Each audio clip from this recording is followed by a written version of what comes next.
Good morning, everyone, and welcome to the Center for Spiritual Living Charlotte. I am Horace, your host, and also happy Memorial Weekend. And this is the great weekend where we honor and celebrate all of our veterans and those who support them. So if this is your first time, we are delighted that you have decided to join us on this occasion. And we are extremely grateful for this opportunity to touch so many people in so many wonderful ways, especially all of you on Zoom and Facebook and Meetup and YouTube and all the ways that you have decided to join us. And we are delighted to share all the wonderful happenings here at CSO Charlotte. So please feel free to visit our website, csoCharlotte.org. You can put in a prayer request and subscribe because we add our recordings to our website each and every week. So let me tell you more about who we are. Here at the Center for Spiritual Living Charlotte, we are a new thought community living in ancient wisdom philosophy referred to as the science of mind. The science of mind philosophy was developed in the early 20th century by writer and lecturer Ernest Holmes. Dr. Holmes was a man on a mission. He studied truths from all of the world's religious traditions and spiritual paths. Holmes developed a fresh new way for us to look at ourselves and how we fit into our world. He was referred to as the great synthesizer. At CSO Charlotte, we want you to know that every philosophy is honored along with every race, sexual orientation, physical distinction, and so on. This is a diverse, open, and affirmative community. And we want you to know there are many paths to the divine. We may refer to it as God, peace, love, spirit, the universal mind, infinite consciousness. It really doesn't matter what you refer to it as because this is your power that resonates within you. You do not have to leave your philosophy or nature of knowledge. You can just join us anytime because we recognize and refer to many of the Holy Scriptures, such as the Bible, the Quran, the Torah, the Bhagavad Gita, and that's just to name only a few. So let me tell you about our vision statement. And that is we continue to, as a spiritual community, to create and prepare a succession of future leaders who can fully integrate, teach, and expose this science of mind, philosophy, its principles, messages, and practices that strengthen the mind, body, and spirit of individuals. So one of our aims is to create a high collective consciousness for everyone in this community. We teach everyone the tools to do just that. So come and join us as we meet each Tuesday, and you're going to find out more about that, what we refer to as our consciousness meetings in the opportunities section when our brother Timmy P tells you more about that. But when you join us on Tuesday evenings at 6 p.m. Eastern Time, you'll really get an opportunity to more about the practices that will go along with the theme for today. And we'll tell you more about that in a minute. So we want to welcome you and welcome everyone and enjoy our service as we celebrate this powerful being which lives in each and every one of us.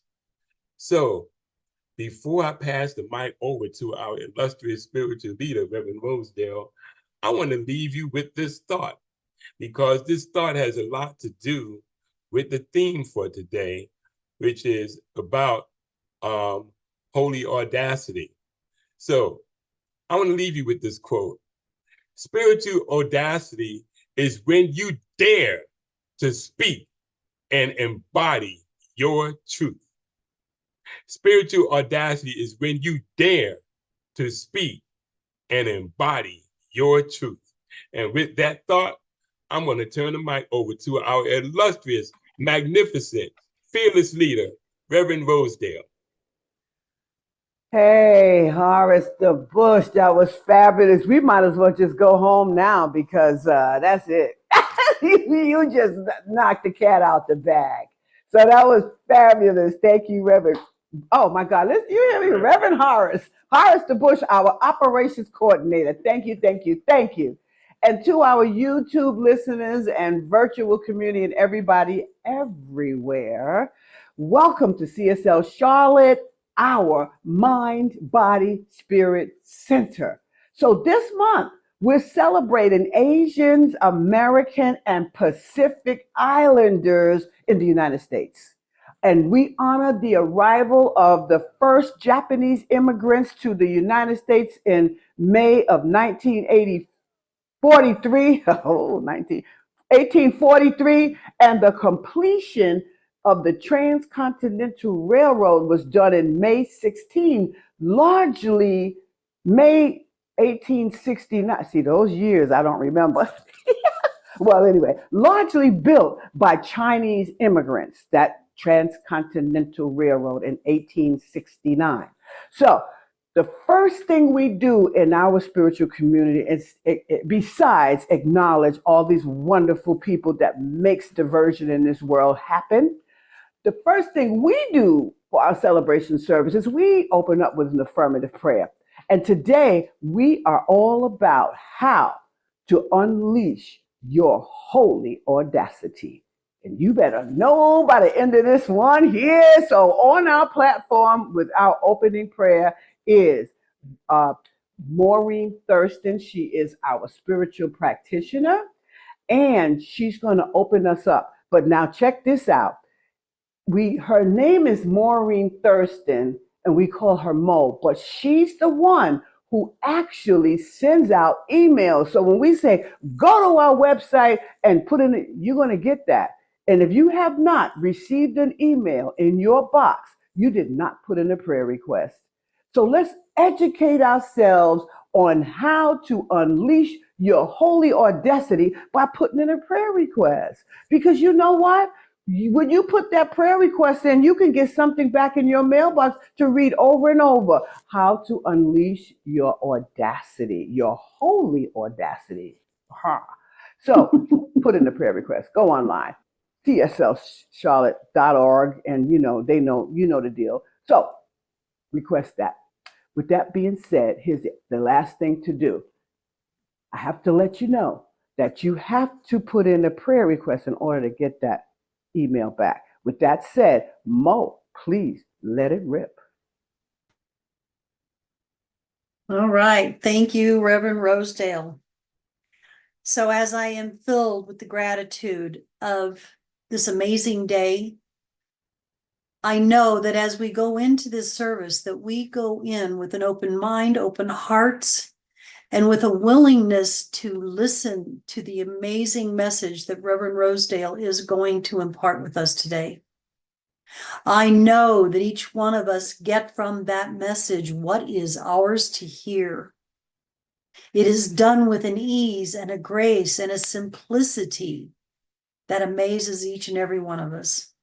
So I know that as we start this service here today, that everything runs smoothly and easily. And so with love in my heart and an awareness of the amazing talent that we have here, I release and I let go and I let God, knowing that this unfolds in perfect harmony. And together we can affirm it by saying, and so it is. And so it is. Thank you so much, Mo. That was a beautiful prayer. And so, with that being said, we have an actual reader today. Now, he's really a good reader. But next on our platform is our reader, Alan Lilly. He's my right hand man, and sometimes I say the toes and the toenails and the fingers and all that. His reading today is going to clearly point the way to unleash your holy audacity. Really, it is. And then we're going to come in with the message and fix it. But check it out. After you finish listening to his reading, I want you to listen to this song called God Is. Now, that's going to unleash a whole lot of information to get you prepared. So, teach yourself today how to unleash your holy audacity, and Alan, make it do what it do. All right. The title of today's spirit reading is What is Spiritual Confidence and How to Best Acquire It? Spiritual confidence arises from your knowing, your connection to divine presence.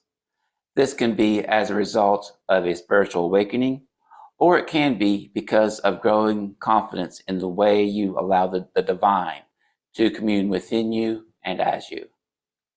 The people who have real spiritual confidence are the mystics of all spiritual traditions. They do not profess belief. They know. These are not the blind leading the blind. They are not the believer leading the believer. Those who know do not speak. Those who speak do not know. Lao Tzu, Tao Te Ching. Spiritual certainty is not personal. It is transpersonal. It is not something that you create. It is a revelation of unity that comes through you. You will be confident that this will happen through you, but you will not be trying to force the outcome in some kind of way that you decide. Your joy will be in the feeling that comes through being love's servant. You will not have to force yourself to feel what you do not feel. Mm. These are the knowers of real life and the meaning of life. They are those individuals who have been graced the knowing of what it is to be fully human and divine. Theirs is a real spiritual confidence. Here are some essentials that are part of building real spiritual confidence: intention, silence, trust, embodiment. So let us explore these 4 pillars of spiritual confidence building. Intention. Nothing happens without the power of intention. It is the power that drives creation. This is a mystical approach to building spiritual confidence. So the intention has to be one that aligns you with communion with the divine. The power of silence. Spiritual confidence builds in relation to the degree that you love silence and stillness. In the beginning, nothing is happening. This is where most people leave the practice of learning how to build spiritual confidence. They do not stay with the practice. There is nothing being achieved, and it all appears rather illogical. This is exactly what is happening, but you have to stay in the silence to realize the magic that it will pour through you. The power of trust. A less contentious word than faith is the word trust. The whole spiritual journey of awakening could be rightly summed up in this one word. This is the willingness to trust the still small voice within and the power of inner knowing. This is where you learn to feel your connection to the divine source that you are a part of, but never apart from. Trust in the way divine intention moves through you is the foundation of unshakable confidence. Spiritual embodiment. Spiritual confidence is an embodied confidence. In my spiritual journey, as the author writing this, I have seen far too much spiritual disembodiment, which has been encouraged by various teachings in the Western psyche as misinterpreted. One such teaching is the teaching regarding detachment. Many speakers after spiritual confidence have taken this to mean detachment from feelings. There is usually feelings that they are already detached from. The result is that they become even more detached and etheric. You will not experience spiritual confidence by denying feelings like anger and guilt. These are aspects of your personality that you need to integrate. As the writer Colin Tipping, Radical Forgiveness, advises, the only way to heal it is to feel it. And so it is.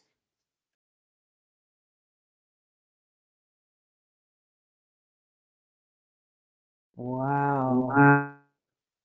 That's awesome. Let's take a deep breath here and just think about this as we center ourselves, that where I am, God is. Where I live, beauty's flowing through me, in and out and through me, as me. So with that much information, you talking about a wealth of spiritual confidence, which makes holy audacity super spiritual confidence. Because you'll have it. You'll be able to stand up and know it's all about this power that resides in me. Because who I am is where God is. Where I am is where God is. Depends on who you think God is. And that's what makes it work for you and for all of us. So I love most about that whole song today and this feeling moment that I have is where I live. Beauty is flowing through me because God is beauty. And that's powerful to have that. So, it's always been and will always be your choice to decide what it is, where it is that you think God is. And I'll tell you this, I'll ask you this. Do you think that you're ready to actually unleash your holy audacity? Take the chance. Prepare yourself right now to unleash your holy audacity. Now, for me, having holy audacity is a lot better than just having confidence, because confidence gives me that push. But holy audacity makes me stand tall, speak my word, speak my truth, and it's all good. Some people may not like it, but as long as I do, I can stand because that's where God is. So remember that as you wiggle your fingers and your toes and breathe in real deeply and focus. And now take your eyes and glance all around your space and find something right there somewhere that you haven't noticed, maybe all week, and let it draw you to the present moment. And while we're doing that, let me take a gratitude moment and thank you, Horace the Bush, for being our operations coordinator and just bam, bam, always ready for your MC duties and your quotes. So thank you, Mo, for that prayer of service that you give us all the time. It is fabulous and it sets the tone. And thank you so much, Alan, for your reading was phenomenal. It has spiritual confidence.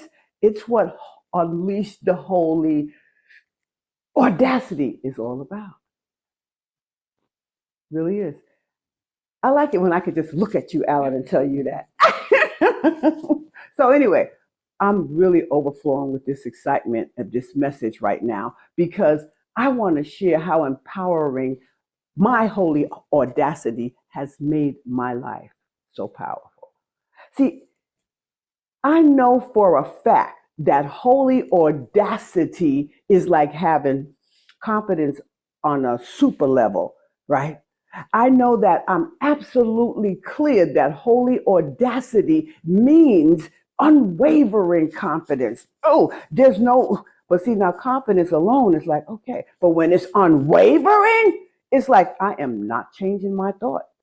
If I have a conversation, especially with my children, you know what? Sometimes the children push your buttons. But when I say, this is what we're going to do, you got to do this by right of consciousness, baby. I'm sorry. I did not create your life, but you better it.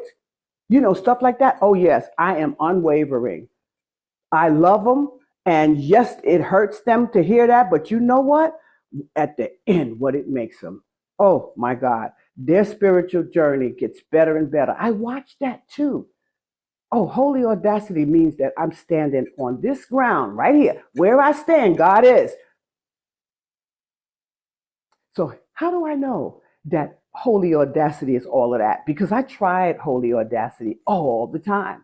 Every time I stood up, every time I spoke out, every time I reclaimed my power, and and reached for my self. I snatched my self-respect back. I feel powerful. And that's how I know that I have holy audacity. And you can have it too. Get your power. Because after that, after those years where I started doing that a lot and actually knowing what I was talking about and speaking what I was supposed to be speaking, guess what? From the depths of my so-called adversity, my anguish, my poverty mindset back then. Oh, I did. Kid you not. But I have experienced anguish very quickly in that time. I'm telling you something, that mindset that I had back there, I learned that before I learned anything else. Then I figured out how to get happy. So understand, if you're in a place right now where you feel anguish or you still feel poverty stricken or poverty enriched, let me just tell you, you got to get in there and experience something else. And the job is yours. And over time, what I realized that I began to unlock that power in me and see, I started overcoming obstacle after obstacle after obstacle. And before I knew it, I'm sitting here today going, see, because what I did was, I understand what I did. You don't have to know what you're doing when you do it. It sounds so crazy, but you don't. Just do it. But this is what I saw happen. I began to see that my faith was unwavering, and I developed over time this keen attunement. As a matter of fact, Mo used that word in the consciousness meeting the other day. I said, I like that. I'm gonna find that. I like it. So when I said, oh yeah, use keen, use attunement, but make sure it's keen. And so I said, that's good, because let me tell you why. I said keen attunement, it belongs to that voice, that still soft voice that you hear that says, turn right. And you go, no, turn right. No, before I used to do that. Now Rosedale listens. It sounds so subtle. I'm turning that right. You best believe that. Because when I started practicing listening more and doing what I heard, now I'm home free. Here's the thing. It doesn't matter how impossible something seemed because of what I heard myself to do. But I'm going to tell you what. I know how to make it to the other end of any condition in my life now. You need to know that, because that's how you develop holy audacity. What did Alan's reading say? The knower. You need to know how to get on the other side of that condition. And you need to know that there is this power within you. You're the knower. And then if anybody challenges you, you stand up. That's holy audacity. And see, this is the beauty of having holy audacity. And another thing, my proof comes from people like Harriet Tubman. Harriet Tubman, you know what? She took an extraordinary journey that anybody, even today, would be afraid of getting caught. But she had this in her, that she was sick and tired of being sick and tired of living in the depths of adversity. And you know what? In my reading her history, I said her herstory, not history, H-E-R, right? I got to think about women in me. But it seemed obvious to me when I read her story and continuously loved reading new things about it, she was tired of those adverse conditions. And let me tell you, when you got that much power where you feel tired of something, you're going to push or you're going to sink. Now, you're going to subdue that light or you're going to push through with it. So that's a powerful reminder, people like that I know of. It's a whole bunch of people, but that's who I can think of right now. But it's our attitude. It's our outlook on life. It is our unwavering willingness to persevere that transforms us. And I was teaching my daughter this week, you got to transform from that, girlfriend. You can't hang with that idea. Holy audacity is a bolder approach to having spiritual confidence. Spiritual confidence, that's nice. Oh, I'm confident that this is going to happen. But let me tell you, if you step in my way, I'm knocking you out of my way. Obstacle. Because see, to me, confidence seems kind of meek, right? But in comparison to holy audacity, it's I know. And because I know this is where how we gonna go. This is how it's gonna go. Like walking into that place, catching my brother being schooled by some minister years ago. I just thought about that this morning, and he said, "Well, you know, we're gonna have to tell her that she can't." But I had already had my little papers all ready to get the thing ready, and this is the program we're using here. You know, and I don't know. I'm listen. I'm the daughter. I pay for this. I've stood up. We had a fabulous service for her. You see, that's again, remember those four pillars that Alan spoke of in his reading. And let me tell you something. That's how I built my holy audacity. Because you know what? I realized that my intention that day, now that I'm talking about that day, was to go in there and have a powerful blowout for her last year, her last day for us, right? I didn't care what anybody said. I know they were looking at me and saying, ooh, you know, hey, that's that holy audacity. Don't care, hear no crap, see no crap. And that's the way it went, the way I chose. And you know what?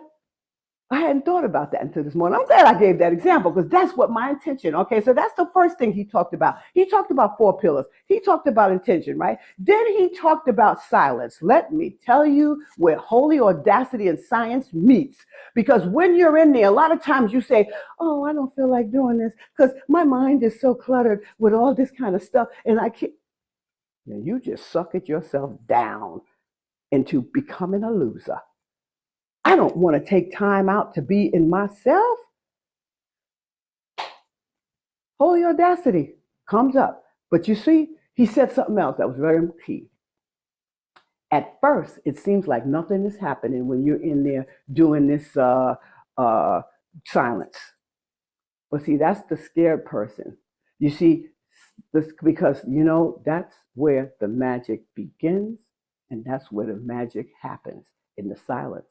Because you may not hear anything particularly, but when you start going out through the day, you'll hear, oh, go to that store and buy, but I don't have time today. Go to that store. When I hear stuff like that, or when I say, go into that Y right there and see, you know what, they don't have no openings.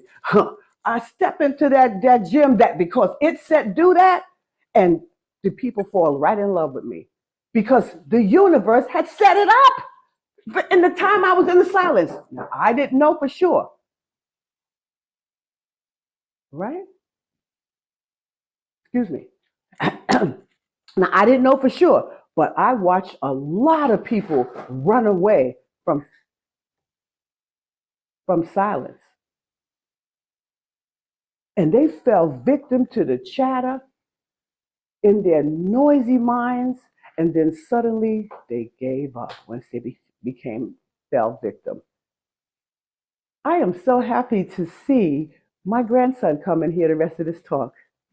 Take my advice and stay with it, and you'll realize it's a transformative power.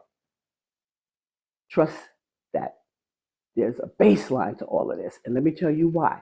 Because trust is the foundation of holy audacity. If you have trust, oh my God, faith is going to be oh my God, it's easy. It's all about trusting that inner voice told me to make a left. That inner voice told me not to have any more conversations with this person. That inner voice told me this is not the right route. That inner voice told me, I listened. I trust that it's right. So guess what happens? I become connected to this thing that's way further greater than me. And all that noise that I allowed all before that to convolute my mind with is gone. Trust. There's a voice that you got to learn to trust. That's another thing. And then what did he say about another unshakable thing that make you powerful with the holy audacity? And that is embodiment. Because you see, when you feel something, you embodied it. When you think something, it's in your mind. Confidence, spiritual confidence is a mental thing. Holy audacity is a body thing. And honey, when you feel that holy audacity in you, you're going to speak. You're going to stand, and you're going to take your respect back. That's what you're going to do. Because see, here's the thing. True confidence comes from feeling all aspects of yourself. You really, and then now if you really want to turn that into holy audacity, now you got to feel the things like anger. You have to allow yourself to feel your anger. You have to allow yourself to feel your guilt. You have to want to understand you. And once that thing is embodied, oh my God, holy audacity is all yours. So practice feeling holy audacity. Don't think it, feel it, because that's when you've embodied it. Remember, feeling gets the healing. And also Alan said another thing. The only way to heal it is to feel it, because feeling gets the healing. I love it, love it, love it. So with all that being said, remember, after doing all of this and thinking what I said and thinking through this and thinking whatever you felt when you heard that song, you develop a real holy audacity by focusing on those 4 pillars I talked about and Alan had in his reading. Thank you, Alan. So holy audacity actually it defines us. That's what really defines us. You know, your problems don't define you. So let's not go there anymore. Oh, well, I'm a loser, right? So it is what ultimately shapes our destiny. Okay? Life requires our active participation. That's why we are possessed with choice and will. Now, I'm going to talk about a group of people today that had holy audacity, because they, somewhere along the line, all of these powerful people that came up, they actually knew that courageousness has to step up and be something. Now, listen, because then at that point, all your limitations dissolve. But this is what I'm going to bring up today for Asian American Heritage Month. And also, I want you to embrace some of these other people that left their legacies behind. But listen to this woman, Maya Lin, who is powerful, who has come up and done some things, her power, and she transcended and she got into her triumph. So let's go into Alan as he brings up Maya Lin and her story. All right. So Maya Lin was born on October 5th, 1959 in Athens, Ohio. Her parents immigrated from China to the United States. Her father in 1948 and her mother in 1949, and settled in Ohio before Lin was born. Her father, Henry Huan Lin, born in Fuzhou, Fujian, was a ceramist and dean of the Ohio University College of Fine Arts. Her mother, Julia Chang Lin, born in Shanghai, was a poet and professor of literature at Ohio University. According to Lin, she didn't even realize she was ethnically Chinese until later in life, and that only in her 30s did she acquire an interest in her cultural background. Lin has said that she did not have many friends when growing up, stayed home a lot, loved to study, and loved school. While still in high school, she took courses at Ohio University, where she learned to cast bronze in the school's foundry.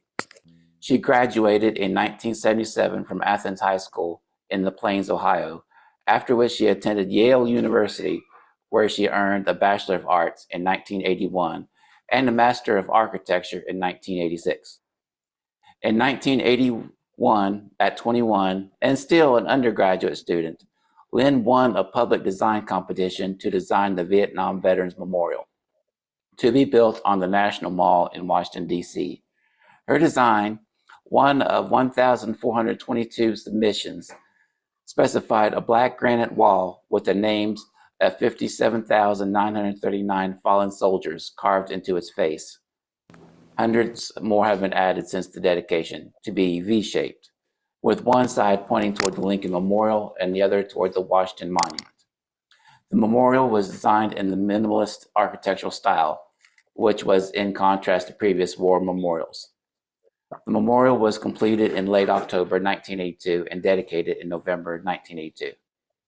According to Lynn, her intention was to create an opening or a wound in the earth to symbolize the pain caused by the war and its many casualties.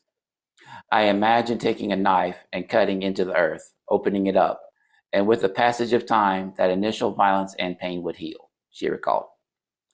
In 1989, Lynn designed the Civil Rights Memorial in Montgomery, Alabama. She found inspiration in the paraphrase from Amos chapter 5, verse 24, that King used in his I Have a Dream speech.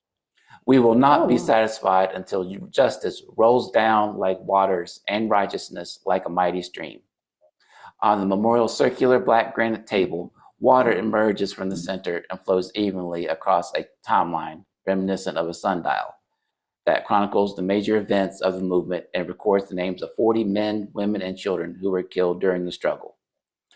Behind the table, a thin sheet of water flows down a 40-foot-long curved black granite wall on which the words, "Until justice rolls down like waters and righteousness like a mighty stream," are inscribed. She has been concerned with environmental issues since she was very young and dedicated much of her time at Yale University to environmental activism. She attributes her interest in the environment to her upbringing in rural Ohio. The nearby Hopewell and Adena Native America burial mounds inspired her from an early age. Much of her later work has focused on the relationship people have with their environment, as expressed in her earthworks, sculptures, and installations. Lynn said, "I am very much a product of the growing awareness about ecology and the environmental movement. I am very drawn to landscape, and my work is about finding a balance in the landscape, respecting nature and not trying to dominate it. Even the Vietnam Veterans Memorial is an earthwork. All of my work is about slipping things in, inserting an order or structuring, yet making an interface so that in the end, rather than a hierarchy, there is a balance and tension between man-made and natural." And some of her other works, next slide. Yeah, some of her other works that I have pictured.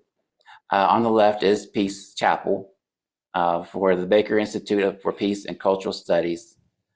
And as you can see, it's a chapel that's in the shape of like a Native American circle. The chapel represented in one place the connection between peace, art, spirituality, and nature. The site consists of a circle of stones for pews, the ground of the earth for a floor, and the boundless sky for a ceiling overhead. And this is located at Baker Henry Nature Preserve in Huntington, Pennsylvania. The picture in the middle is Wayfield, completed in 1995. And she captured and this is a drawing of sculpture of the Colorado River. It's made out of recycled silver. And she was intrigued by the idea of capturing and freezing the motion of water and wishing to capture that moment in the earth rather than through photography. So, and this is on display in Las Vegas. I'm sorry, I'm getting these two mixed up. Silver River is the drawing in the middle. And she was inspired by the Colorado River in Nevada.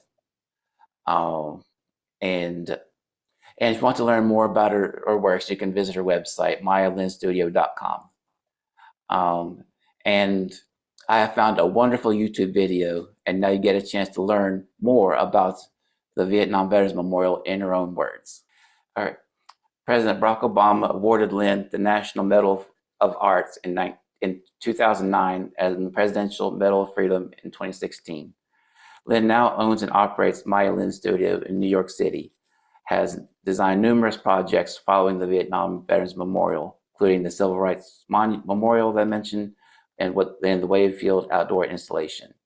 Lynn is represented by the Pace Gallery in New York City.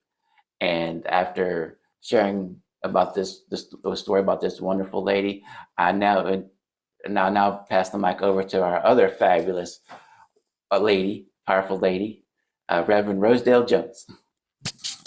Wow.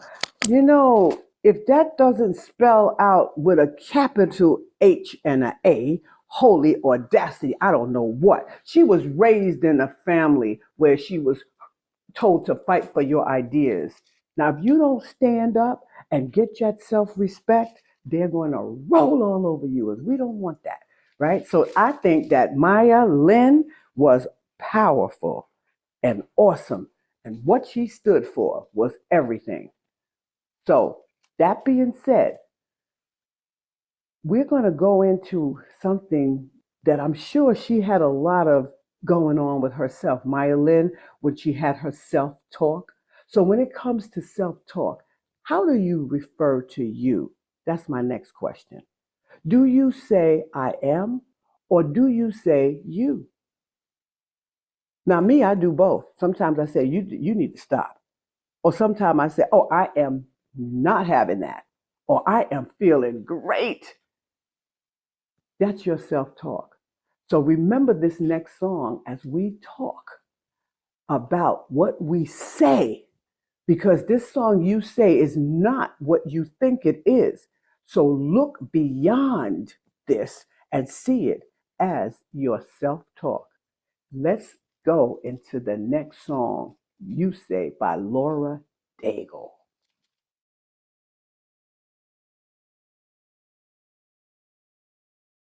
Yes, indeed. Now, when you heard those words, when she sang, the only thing that matters now is everything you think of me. What do you think and who do you think she was talking to? Hmm. Whoever or whatever you think she's talking to or talking about is exactly who it is, only for you. Just saying. So now I'll hand the mic. Remember who you're talking to and who's talking to you. So we had such a fabulous time today. And I want to, before I do one thing, I want to say to everybody, don't forget to give us your birthday down in the comments if you're on YouTube or in the chat. I don't know your birthday, but I'm sure you do. But you know what? It's always good to celebrate it because it's the day you came to be. Horace Bush has just had a birthday and he's celebrating still today. And he got some more celebrating to do. So listen, it's the day he came to be. Why not? So before I extend my big kudos to my incredible team, let me acknowledge two of our teammates who have successfully completed the self mastery class and earned their certificates. Geraldine, Adele Campbell, and you know that is Groovy G, right? And they both came up to get them. There you go, Groovy. You got it? Yeah, she got hers. And then Shauna B, you got your certificate. So here you go. So you got yours as well. Isn't that nice? So they both got theirs, and that self mastery has changed their minds. I see it. They have decided. Okay, so they decided to stand into their own. And the things that they're doing and coming through with these days is just getting better and better. And I'm watching them going, yes. So those are some big kudos for those girls, the change that I saw them make. So I'm so grateful for them. So, all right. And I'm so grateful that they are, and I'm very proud of them. So, yoo-hoo. So that said, thank you for all of our fabulous teammates here. Horace the Bush, our operations coordinator, he makes sure we run like a smooth, well-oiled machine. So that is fantabulous. And then our opening and closing prayer on the platform was Mo. Thank you so much, Mo, for being so fabulous and always coming here to do your service of prayer. And also, thank you, Alan, for that reading. That reading was phenomenal. And that Maya Lynn talk. Oh, you did a great job. You let us know that she was all about her holy audacity. She knew to speak up. She spoke up. I bet you they gave her a lot of grief being a woman. She said that. So it's just knowing she still went through it all and she did what she had to do for that Vietnam Memorial and then some.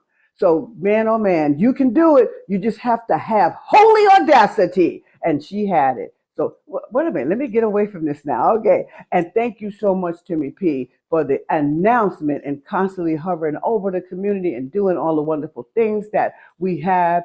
And oh, and Alan, I forgot. Thank you for the music. Okay. And so that kind of thing. So we always, I always get a chance to say thank you to Groovy. She's our spiritual, she's our spiritual harmony steward. That's what I call her. I don't know why I made that up, but I like it. It has a nice little ring to it. But anyway, she wasn't supposed to be here today, but that's okay. She still is here. So it's wonderful to have her here too. And also, I was able to do this with her certificate because I said, well, if she doesn't come, then I'll just do it next week. But I'll probably do it next week anyway. But anyway, that all said, guys, thank you all. But another thing for you, Mo, is I want to thank you for emailing out those prayer requests. And she's like chomping at the bits, guys. So you got to send in a prayer request. Give her something to do. Okay. So today, remember this before we close out. And just consider this for a minute. Today was all about how to unleash your holy audacity. Take that in for the rest of this week and make sure when you reflect on how powerful you are, you unleash your holy audacity. Remember that. All you got to do is recognize who you are and what you are. And this way, before we close out, I want you to listen to this song, and then Mo is going to come and she is going to pray us out.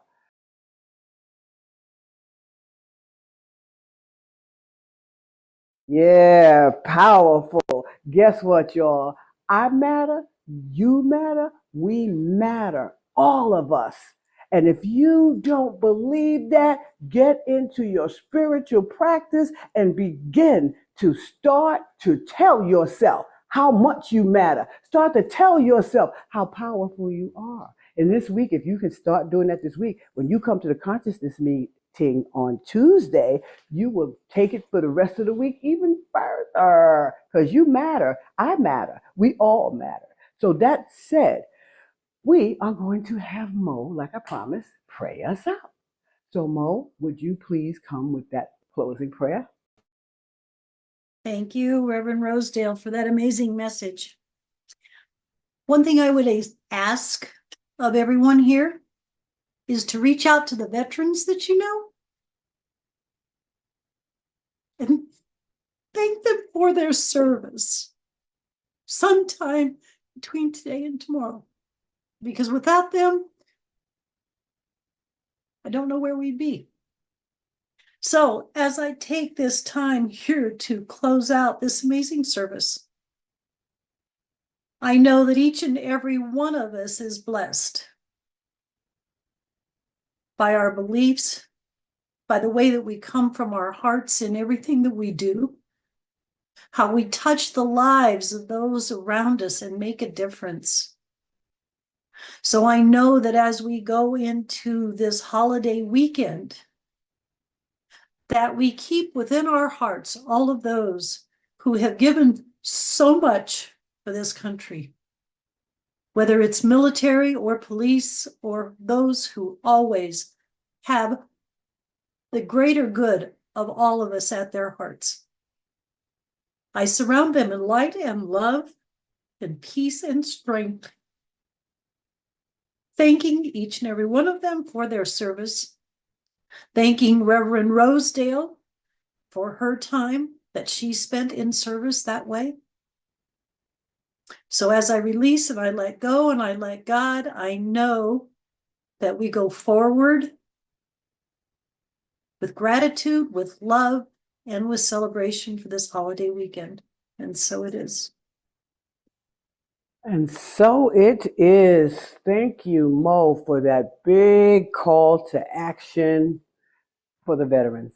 So anyway, with that being said, everybody, I'm ready to say to us as we wrap up this fabulous time we spent together today, remember how to unleash your holy audacity. 4 pillars. Send me an email, send me a text, ask what would you give me? Use that spiritual practice to unleash your holy audacity. And remember, the universe is constantly supporting you on your journey. And with that being said, until we meet again, stay focused on how you unleash your holy audacity.